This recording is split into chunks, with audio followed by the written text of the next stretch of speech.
zéro limite. Vérité intégrale, humour total, le podcast de développement personnel comme vous ne l'avez jamais vu. Bonjour chers auditeurs, aujourd'hui on s'attaque à un sport national. Non, pas le tennis, c'est trop fatigant, faut pas abuser. Je parle de l'autoflagellation olympique, la culpabilité. C'est fascinant ce réflexe qu'on a développé. Tu as remarqué? On s'excuse d'occuper de l'espace, mais littéralement. Et j'aimerais qu'on analyse ce phénomène que je vois tous les jours dans mes accompagnements. Un réflexe fascinant qui touche plus particulièrement les femmes brillantes.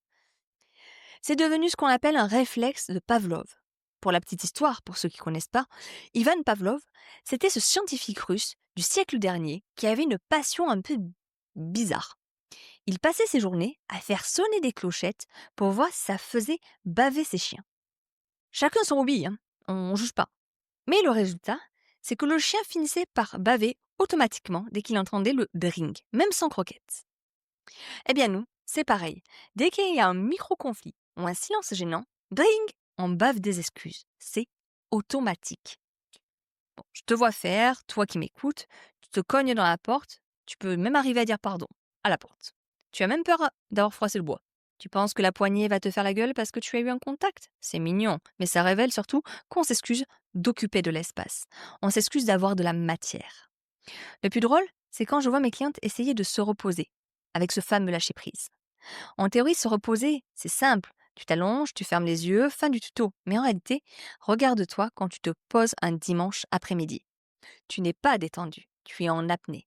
Ton corps est sur le canapé, mais ton cerveau est en train de scanner la maison comme un drone de surveillance. Il y a une chaussette par là-bas, je n'ai pas rappelé maman. Je devrais être en train d'écouter un podcast intelligent sur la crypto-monnaie. Mais tu es en train de m'écouter. Tu transformes un moment de détente en audience pénale. Si ton mari ou tes enfants rentrent à ce moment-là, qu'est-ce que tu fais? Tu sursautes. Tu attrapes le premier objet qui passe, une télécommande, un coussin, et tu fais semblant d'être occupé. Pourquoi? Parce que dans ta tête, ne rien faire est un délit passible de prison. Tu as peur qu'on te retire ton badge de femme parfaite. Attention, cela aussi est valable pour les hommes, bien sûr. Beaucoup d'hommes, encore aujourd'hui, culpabilisent et ont du mal à dealer avec ça. Mais allons un peu plus loin. En tant qu'experte, je vais te dire ce qu'est vraiment la culpabilité. Et ça ne va pas te plaire.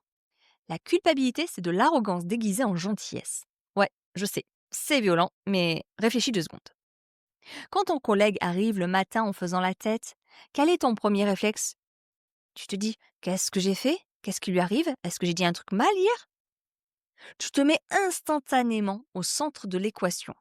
Tu penses que tu es la cause de tout ce qui cloche dans l'univers. C'est un peu prétentieux, n'est-ce pas? Non? De penser que tu as le pouvoir de ruiner la journée de tout le monde. La vérité, c'est peut-être juste que ton collègue est constipé, ou qu'il a marché dans une flaque d'eau, ou qu'il n'aime pas le lundi. Ça n'a rien à voir avec toi. Mais ton ego préfère se dire c'est ma faute, parce que ça te donne l'illusion du contrôle. Si c'est ma faute, je peux réparer. Si le gars est juste lunatique, alors tu es impuissant. Et l'impuissance, on déteste ça. Et le sommet de cet art, c'est quand tu dois dire non. Je le vois tout le temps. Une amie t'invite à une soirée karaoké le mardi soir, tu détestes le karaoké, tu es fatigué. La réponse saine serait non merci, je suis crevée, amusez-vous bien. Mais toi, ah non, toi, tu vas nous décrire un scénario digne de Netflix. Tu ne peux pas juste dire non, tu dois te justifier. Écoute ma chérie, j'aimerais tellement venir chanter du Céline Dion, mais c'est vraiment ma passion. Mais là, j'ai une infiltration d'eau dans le genou et mon chat fait une dépression nerveuse et je dois lui tenir la patte. Tu en fais des caisses. Pourquoi? Parce que tu as peur qu'on te trouve égoïste, alors que tu préfères passer pour une victime du destin. J'ai mal au genou. Plutôt que pour une femme souveraine qui choisit son sommeil. C'est fascinant cette énergie qu'on dépense à ne pas assumer nos envies. Alors, comment on sort de ce tribunal permanent? Je ne vais pas te dire arrête de culpabiliser, ça va servir à rien. Je vais te donner une technique très simple, un petit switch linguistique. Arrête de dire pardon pour tout et remplace-le par merci. Tu es en retard de 5 minutes? Ne dis pas je suis désolée, je suis une catastrophe. Ça, c'est la victime. Dis merci de m'avoir attendu. Ça, c'est la reine ou le roi. Tu dois refuser un service? Ne dis pas pardon, je ne peux pas. Dis merci d'avoir pensé à moi, mais ce n'est pas possible. Tu sens la différence d'énergie? Le pardon te met à genoux, le merci te garde debout et valorise l'autre. Tu n'as pas besoin de t'excuser d'exister. Tu as le droit d'être là, d'être en retard parfois, de ne pas aimer le karaoké et d'être imparfait.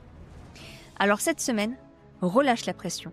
Si tu te cognes dans une table basse, insulte la table. Ça défoule. Et franchement, celle qui était sur ton chemin.